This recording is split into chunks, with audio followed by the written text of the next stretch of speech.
विदुर जी, ध्रुव ने प्रजापति शिशुमार की पुत्री भ्रमि के साथ विवाह किया। फिर कालांतर में कल्प और वत्सर नाम के 2 पुत्र हुए। ध्रुव जी की दूसरी स्त्री वायुपुत्री इला थी, उससे उनके उत्कल नाम के एक पुत्र और एक कन्या रत्न का जन्म हुआ।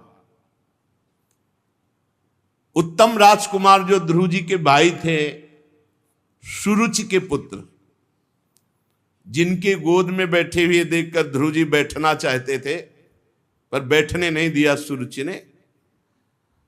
उत्तम का भी विवाह भी नहीं हुआ था। वो एक दिन शिकार खेलने के लिए हिमालय पर्वत पर गए तो वहां एक बलवान यक्ष ने मार डाला उत्तम को, ध्रुव जी के भाई को। जब ही ये सूचना सुरुचि को मिली तो बहुत प्यार करती थी, पागल होकर के भागी और जंगल में हा उत्तम अपने पुत्र के लिए। वहां लग गई आग, दावानल कहते हैं जो वृक्षों की रगड़ से, जैसे बांस की रगड़ से, उसमें वो भस्म हो गए। देख लो, भक्त का थोड़ा भी अपराध इसी पुत्र के लिए ध्रुव को, तो आप भी नष्ट हो गई दावानल में, कोई भगवान का नाम नहीं लेते हुए अपने पुत्र के चिंतन में, और पुत्र भी मारा गया यक्ष के, और ध्रुव जी सिंहासन पर विराजमान है और भगवान की अटल पदवी भी प्राप्त हुई है। ये भक्त अपराध तत्काल फल नहीं मिलता है कि आपने उनको विरोध किया, आराम से वो पहले अंकुरित होता है, फिर वृक्ष रूप में, और जब वो अपना तांडव करेगा फिर किसी की ताकत नहीं कि बचा सके। ध्रुव जी ने जब सुना कि मेरे भाई को यक्ष ने मार डाला, अब तो भगवत प्राप्त महापुरुष हैं, एक विजय रथ पर सवार हुए और यक्षों के देश में पहुंच गए। हिमालय की घाटी से आगे यक्षों से भरी हुई अलकापुरी। महाबाहु ध्रुव ने अपना शंख बजाया, संपूर्ण आकाश में शंख गुंजायमान हुआ। बड़े बड़े यक्ष जो वीर थे शंखनाद सुनकर अस्त्र शस्त्र लेकर बाहर आए, प्रचंड धनुर्धर यक्ष भी। जितने यक्ष आए सबके मस्तक पर 3-3 बाण एक साथ ध्रुव जी ने मारे। ध्रुव जी के अद्भुत पराक्रम की प्रशंसा विपक्ष जो यक्ष जन थे वो भी करने लगे। 13 अयुत यक्षों की सेना आ गई, ध्रुव जी को घेर लिया। परिग, खड्ग, प्रास, त्रिशूल, फरसा, शक्ति, रिष्टि, भुषुंडी, पंखदार बाणों की वर्षा, जैसे बरसात होती है ऐसे अस्त्रों की वर्षा ध्रुव जी पर हुई। ऐसा लगा कि अब ध्रुव जी बच नहीं सकते, लेकिन भगवान का भक्त जो होता है वो भगवान की कृपा से सुरक्षित होता है। एक भी खरोंच ध्रुव जी के नहीं लगी। अव्यक्त रूप से सुदर्शन चक्र भगवान के भक्त की रक्षा कर सब अस्त्रों को नष्ट कर दिया। ध्रुव जी के खरोच भी नहीं लगी। जैसे कुहरे में से भगवान सूर्य उदय हो जाए, ऐसे यक्षों की भीड़ में से ध्रुव जी का रथ प्रकट हो गया। मायावती यक्षों की कोई भी माया ध्रुव जी के ऊपर नहीं चली। बड़ा भयानक युद्ध हुआ। बहुत से यक्षों को ध्रुव जी ने युद्ध क्षेत्र में मार मार करके गिरा दिया।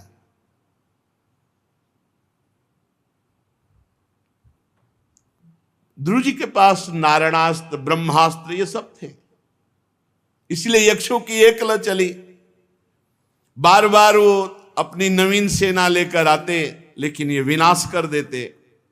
महाराज मनु प्रकट हुए जो ध्रुव जी के बाबा हैं, उत्तानपाद के पिता। उन्होंने कहा कि अलम वत्साति रोषेण तमोद्वारेण पाप मना। ये जो गुस्सा है ना, ये क्रोध है ना, ये पाप प्रकट करता है। बेटा बस बस क्रोध नहीं करना। इन निरपराध यक्षों को क्यों मार रहे हो? इन यक्षों ने क्या किया है? एक यक्ष है जो तुम्हारे भाई की हत्या की, तो सब यक्षों को दंड देना कैसे बन सकता है? तुमने कितने निरपराध यक्षों की हत्या कर डाली।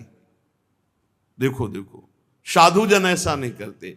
इस जड़ शरीर को ही आत्मा मानकर पशुओं की भांति प्राणियों की हिंसा करना, ये तुम्हारे जैसे भगवत भक्त के लिए उचित नहीं है। प्रभु की आराधना करना बड़ा कठिन है, और तुमने बालपन में आराधना करके वो स्थान प्राप्त किया जिसे परम पद कहते हैं। तुम प्रभु के प्रिय भक्त हो, इसीलिए कोई अस्त्र शस्त्र ये सब तुम पर काम नहीं कर रहा। नहीं, ये बहुत मायावी है यक्षजन, तुम इनसे जीत नहीं सकते थे, लेकिन तुम्हारे ऊपर भगवान की कृपा है, भगवान के अस्त्रों से तुम सुरक्षित हो, इसीलिए तुम बच गए। अब बंद करो, बंद करो, ये युद्ध बंद करो। महाराज मनु जी ने ध्रुव जी को उपदेश किया। समर्थ श्री हरि कर्म बंधन में बंधे हुए जीव की आयु की वृद्धि और क्षय का विधान करते हैं, और स्वयं दोनों से अलग साक्षी रहते हैं। वो किसी इंद्री का प्रमाण नहीं है। ऐसे प्रभु को तुमने प्राप्त कर लिया। कुबेर के अनुसार यक्षों को तुमने मारा। ये जन्म मरण का वास्तविक रहस्य जानने की कोशिश करो ध्रुव। वो परमात्मा ही है जो स्वयं से स्वयं की रचना करता है, स्वयं से स्वयं का पालन करता है, स्वयं से स्वयं का संहार करता है, और अहंकार शून्य रहता है। तात तुम सब प्रकार से परमात्मा की शरण में हो, अब शांत हो जाओ। स्वयंभू मनु जी ने अपने पौत्र ध्रुव को शिक्षा दी। ध्रुव जी ने प्रणाम किया, क्रोध को शांत किया, और यक्षों के वध से निवृत्त हो गए। तब श्री कुबेर जी महाराज वहां पधारे। समस्त यक्ष चारण किन्नर गंधर्व कुबेर जी की स्तुति कर रहे हैं। ध्रुव जी ने देखा कि कुबेर जी पधारे तो हाथ जोड़कर प्रणाम किया। कुबेर जी ने कहा, शुद्ध हृदय क्षत्रिय कुमार ध्रुव, मैं सुन रहा था तुम्हारे बाबा तुम्हें उपदेश करके गए। इतना तुमने यक्षों को मारा, पर मैं बहुत प्रसन्न हूं, नाराज नहीं हूं, क्योंकि तुम भगवान के भक्त हो। आप ये समझ लो, बड़े से बड़ा अपराध भी अगर हो जाए तो ये भगवान का भक्त है, इस बात से बड़े महाजन भी नाराज नहीं होते। मैं बहुत प्रसन्न हूं। वास्तव में मैं जान रहा हूं कि तुमने यक्षों को नहीं मारा, क्योंकि जीव की उत्पत्ति और विनाश का कारण एकमात्र काल और कर्म है। ये शरीर मिथ्या स्वप्न के समान है, और आत्मा न कभी उत्पन्न होती न कभी मरती है।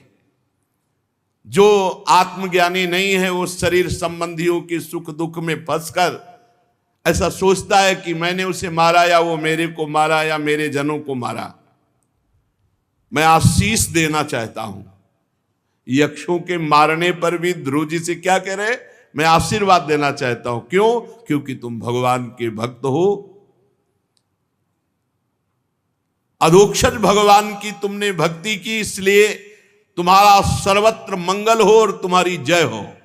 कुबेर जी ने कहा, मेरी प्रार्थना है कि जिन भगवान की कृपा से तुम्हें वो परम पद मिला है, उन भगवान का हर समय भजन करो, हर समय भजन करो। ये हर समय भजन ना होने के कारण ही ये गलतियां, त्रुटि, अपराध, क्रोध आदि आता है। तुम वर पाने के योग्य हो, तुम्हें कोई वर की इच्छा हो तो निसंकोच मेरे से मांग सकते हो।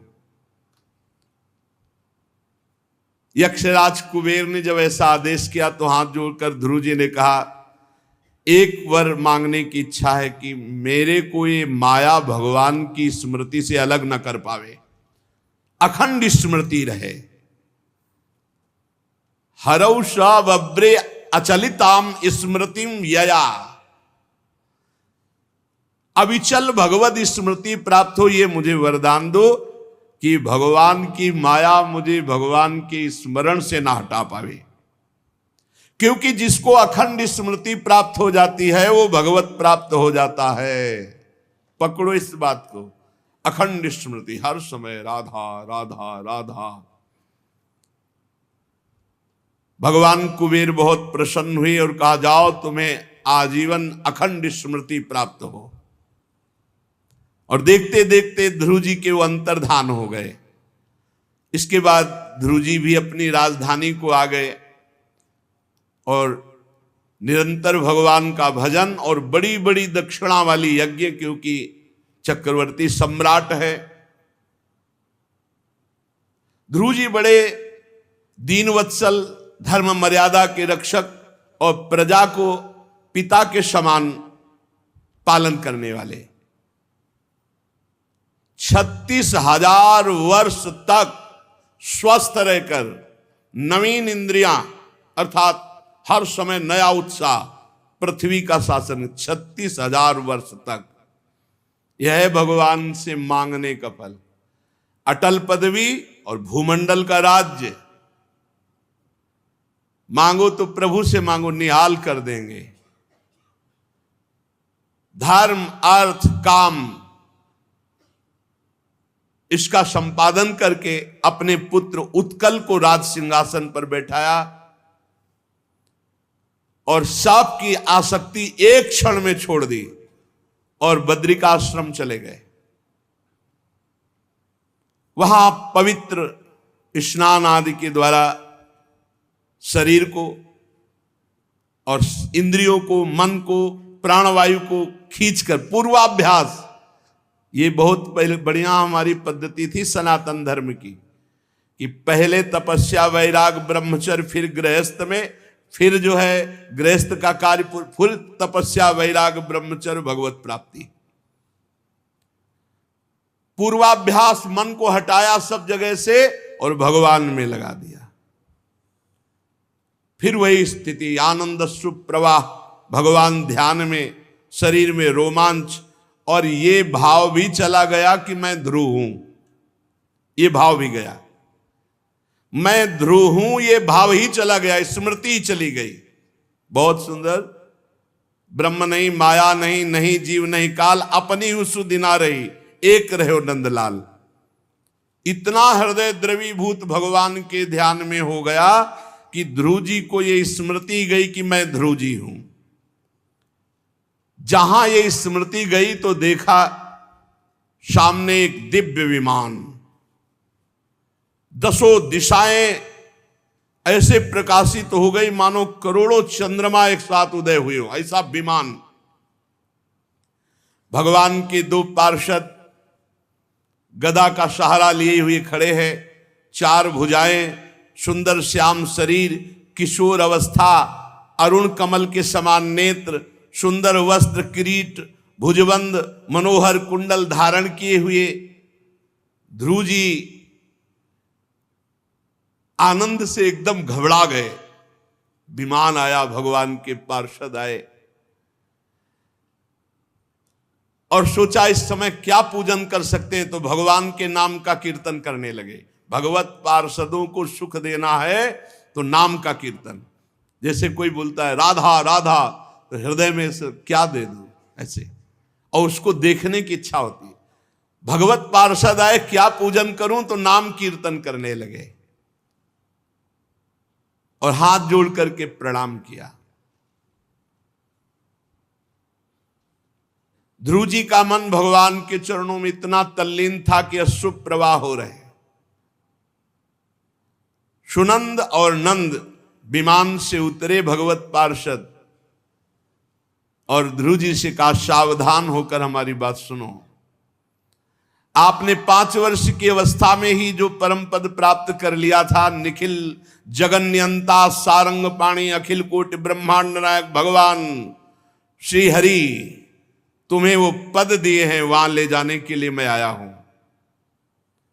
आपने अपने भजन के प्रभाव से वो उत्तम पद प्राप्त किया है जिसकी परिक्रमा परम ज्ञानी सप्त ऋषि जन करते रहते हैं। नीचे से सूर्य, चंद्रमा, ग्रह, नक्षत्र, तारागण, ये सब उसकी प्रदक्षिणा करते हैं। चलो वो परम अटल पदवी स्वीकार करो। आज तक तुम्हारे कोई पूर्वज भी उस पद पर नहीं बैठे। वो परम धाम पूरे लोकों के द्वारा वंदनीय है, वहां चलकर तुम विराजमान हो।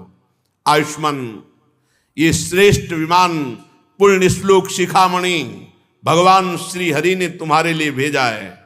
इसको कोई देख भी नहीं सकता, छूना और चढ़ना तो बात जाने दो, आप इस पर चढ़ सकते हैं। भगवान के प्रमुख पार्षदों के अमृतमय वचन सुनकर महाभागवत ध्रुव जी ने स्नान किया, फिर भगवान का चिंतन किया और बद्रिका आश्रम में रहने वाले मुनियों को प्रणाम किया, सबका आशीर्वाद लिया, फिर विमान की पूजा की, फिर विमान की 4 परिक्रमा की और पार्षदों सहित विमान को प्रणाम किया और उस पर चढ़ने को तैयार हुए। इतने में ध्रुव जी ने देखा मूर्तिमान होकर काल सामने आ गया और काल ने कहा, इस लोक से मेरा स्पर्श किए बिना कोई नहीं जा सकता। तो ध्रुव जी ने कहा कि सर झुकाओ, तो काल के ऊपर पैर रखकर विमान पर चढ़कर गए। ये भगवान की भक्ति का चमत्कार। काल और मृत्यु के सिर पर पैर रख करके भगवत विमान पर ध्रुव जी विराजमान हुए। आकाश में दुंदुभियां बजने लगी, श्रेष्ठ गंधर्वगण गान करने लगे और देवता पुष्पों की वर्षा कर रहे हैं। विमान पर बैठ करके ध्रुव जी भगवान के धाम को, ये जीवन का लाभ है, ये जीवन का लाभ। भगवान की भक्ति कर लो, इस नरकमय संसार से हटकर दिव्य भगवान के धाम। देखो कैसा उस जीव को परमानंद मिलता होगा जो अब जान रहा है कि आवागमन से मुक्त अब प्रभु के धाम में रहे, उन्हीं के साथ खेलना, उन्हीं के साथ हंसना, उन्हीं के साथ रहना, उन्हीं की सेवा। कितना अपार सुख। जे ही विमान पर बैठे हुए भगवान के धाम में जा रहे थे तो याद आ गई माता की कि मैं तो परम धाम जा रहा हूं, मेरी मां की क्या गति होगी। नंद सुनंद तो सर्वज्ञ भगवान के पार्षद हैं। उन्होंने कहा, ध्रुव तुम सोचो मत, देखो वो आगे जो विमान जा रहा, तुम्हारे विमान से भी तेजस्वी विमान है। उस विमान पर देवी सुनीति जी विराजमान है। ध्रुव जी बहुत प्रसन्न हुए। देखो, अगर पुत्र भगवान का भक्त हो गया तो माता पिता सब तर जाते हैं, सब भगवत प्राप्त हो जाते हैं। ध्रुव जी को लगा कि मेरी माता का क्या हुआ होगा। बताया वो विमान जा रहा है, उस पे आपकी माता जी जा रहे हैं। आगे देखा सूर्य लोक, चंद्रलोक, इन सब के देवता अर्घ लिए हैं, विमान पर पुष्प वर्षा कर रहे हैं, हाथ जोड़ रहे, ध्रुव जी जा रहे हैं, सब प्रणाम कर रहे हैं। फिर उस विमान पर ध्रुव जी त्रिलोकी को पार करके सप्तऋषि मंडल से ऊपर भगवान के नित्य धाम में पहुंचे और अविचल पदवी प्राप्त की।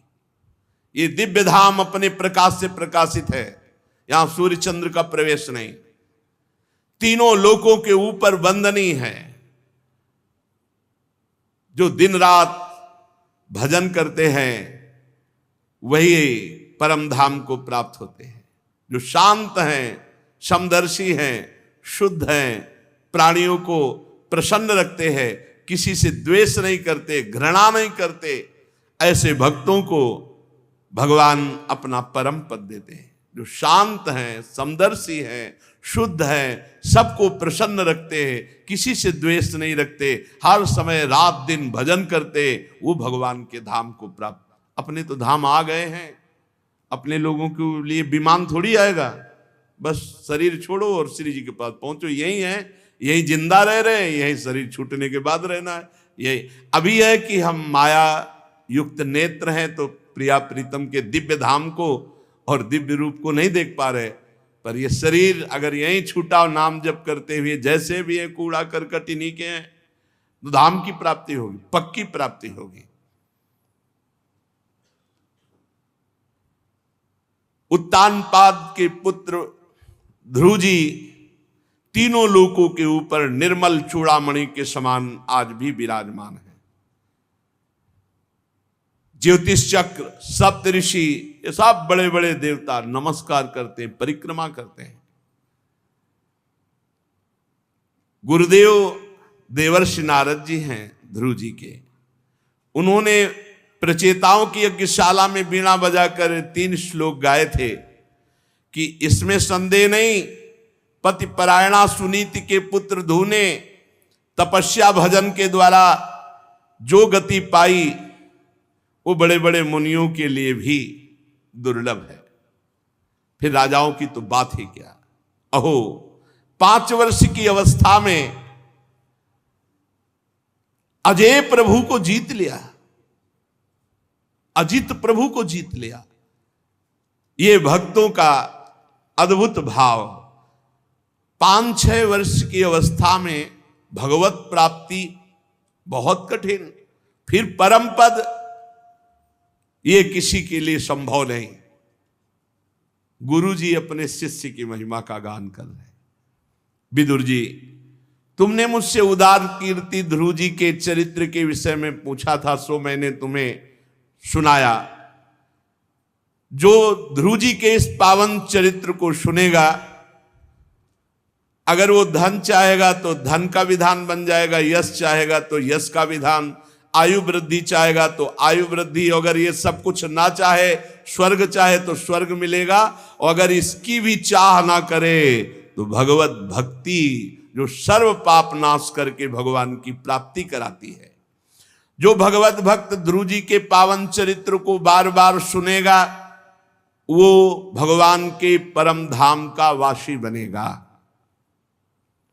जो भक्तों के चरित्रों को सुनता है तो भक्त कृपा उसे उसी गति को प्रदान करती जो भक्तों की गति होती है। पवित्र कीर्ति ध्रुव जी का महान चरित्र है। इसे जो एकाग्रता पूर्वक गायन करता है या श्रवण करता है वो भगवान की निष्काम भक्ति को प्राप्त होता है।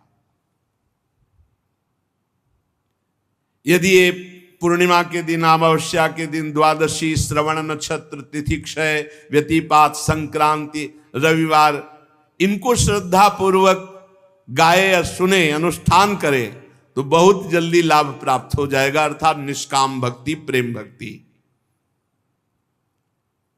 ध्रुव जी के कर्म सर्वत्र प्रसिद्ध और परम पवित्र हैं। जहां बाल्यावस्था में 5 वर्ष में खिलौनों से खेला जाता है, वहां इन्होंने भगवत प्राप्ति की। ऐसे महान ध्रुव का पावन चरित्र हमने तुम्हें सुनाया।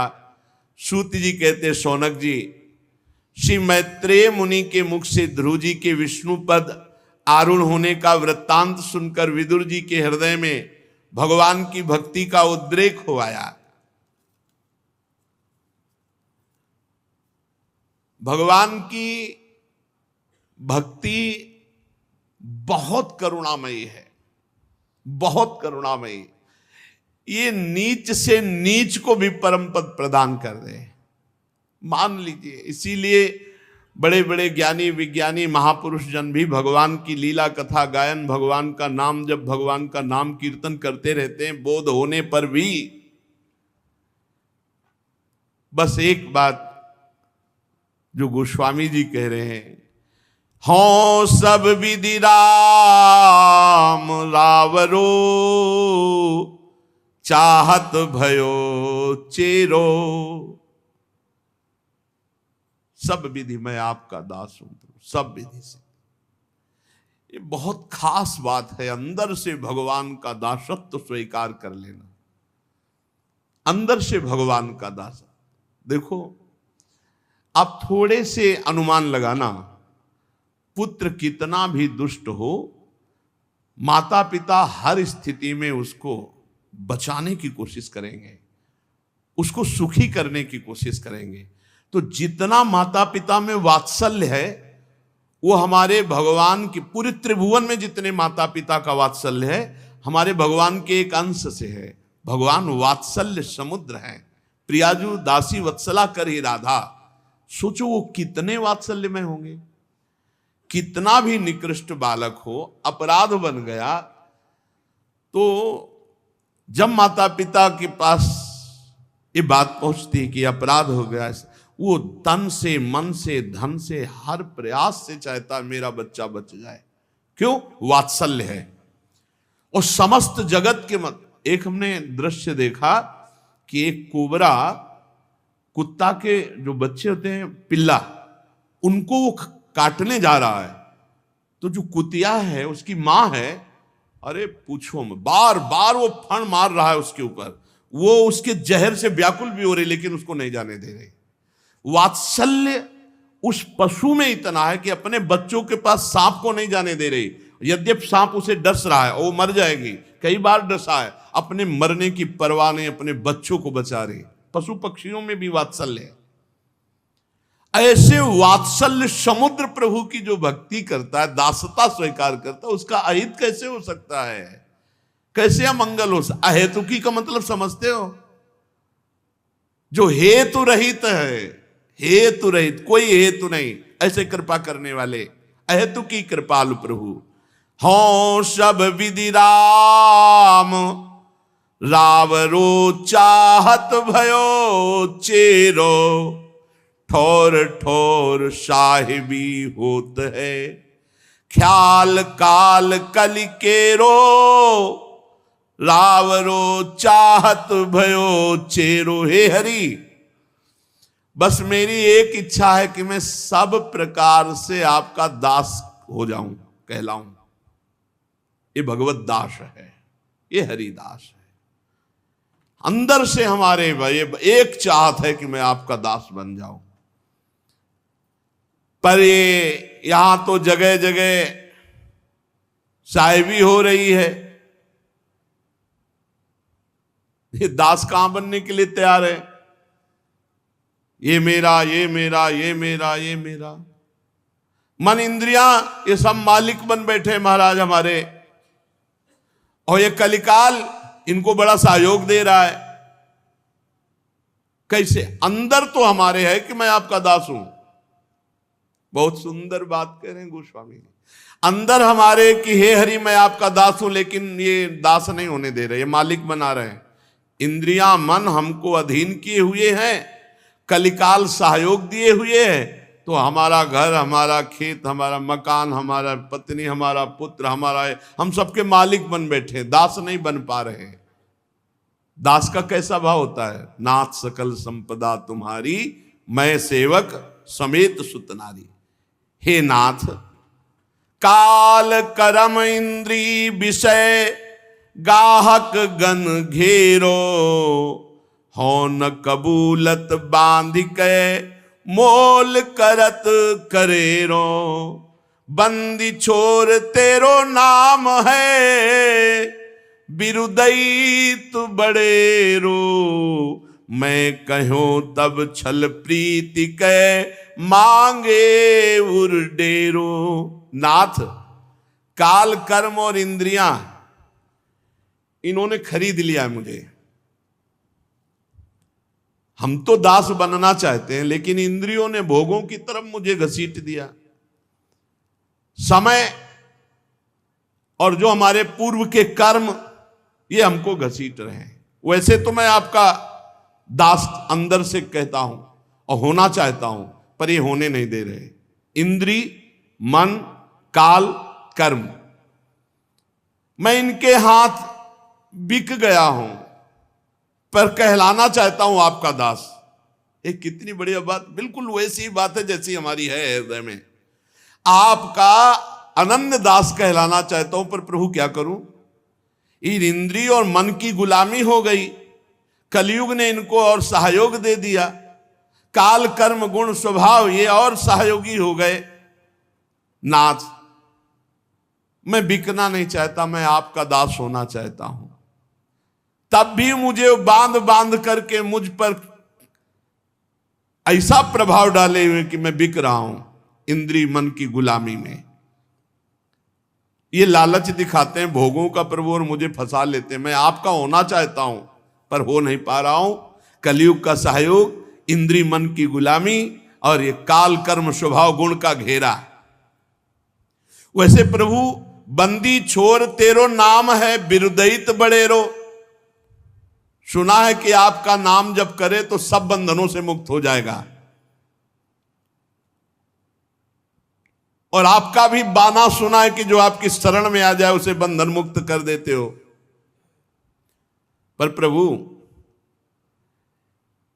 ये इंद्रिय मन से हमने कहा कि हम प्रभु के हैं, पर एको नहीं सुन रहे। हम कहते हैं हमारे माई श्यामाजू को राज, पर एको नहीं मान रहे। ये हमको विषयों का गुलाम बना रहे हैं। प्रभु मैं आपके हाथ बिकना चाहता हूं, खरीद लो मुझे। कपट से ही सही, पर हम आपको अपना मान रहे हैं। आह, कपट प्रेम दिखा रहे हैं, असली प्रेम तो नहीं है। मैं कहो तब छल प्रीति कहे, मांगे उर डेरो। असलियत में तो बताएं तो आपसे प्रेम नहीं है। प्रेम है भोगों से, विषयों से, संसार से। छल से ही सही, पर इतना कहते हैं आप हमारे प्राण प्यारे हो, मान लो हमारी बात। बिल्कुल अपने लोगों की बात गोस्वामी जी कह रहे। नाम ओट अब लगी बच्यो, मल जुग जग जेरो। अब गरीब जन पोसिए, पाई बो ना हेरो। प्रभु अब तक तो आपके सहारे से बच रहा था। मैं प्रभु का हूं, मैं प्रियाजू का हूं, आपकी नाम की ओट लेकर के। पर प्रभु अब ऐसा लग रहा है कि कलयुग मुझे गिरा ही देगा। इसने ऐसा घेर लिया है, अब गिरा देगा। इसलिए इस गुलाम को बचा लीजिए। आपका हूं, त्राहिमाम त्राहिमाम सब बोले। अब इस गरीब गुलाम को बचा लीजिए, नहीं तो खोजने में भी पता नहीं पाओगे कि आपका दास कहां गया। ऐसा ये कलयुग नष्ट कर देगा। अब गरीब जन पोसिए, पाइबो नहेरो। जेहि कौतुक खगस्वान को, प्रभु न्याव निबेरो। तेहि कौतुक कहिए, कृपाल तुलसी है मेरो। नाथ आप तो पशु पक्षियों का भी न्याय कर देते हो। जैसे वाल्मीकि रामायण में आया है, कुत्ता न्याय भगवान से मांगने गया कि वो भूखे ब्राह्मण ने कई लाठी मारे मारी, क्या अपराध किया। तो भगवान ने कहा ब्राह्मण को बुलाओ, वो खुद अपराध स्वीकार करे और खुद आप दंड दो। हमारे दरबार में ब्राह्मणों को, ब्रह्म ऋषियों को दंड नहीं दिया जाता। ब्राह्मण आए, उन्होंने कहा क्यों मारा। बोले प्रभु कई दिन से भिक्षा नहीं मिली थी और रास्ते में पड़े आराम से सो रहा था, ऐसे गुस्सा आई, 2-4 लाठ। बोले देखो अपराध तो नहीं था। नहीं था। अपराध हुआ आपसे? हाँ हुआ। ठीक है। कुत्ते से कहा तुम दंड दे दो। बोले कलिंजर पर्वत का इनको महंत बना दो। अरे बोले भूखे घूम रहे हैं, रोटी नहीं मिल रही, तुम इनको वरदान दे रहे हो या दंड दे रहे हो? बोले दंड। बोले क्यों? क्यों पूर्व महंत में था। पूर्व महंत में था तो कुत्ता बना। जब ये कुत्ता बनेंगे ना महंत बनने के बाद, और फिर इनके लाठी में मारूंगा, तब इनको पता चलेगा कि कैसा पीड़ा होती है। तो बोले प्रभु आप तो पशु पक्षियों का भी न्याय कर देते हो। हे लीला पुरुषोत्तम, हे करुणामय, बस एक शब्द हम आपसे कहलाना चाहते हैं।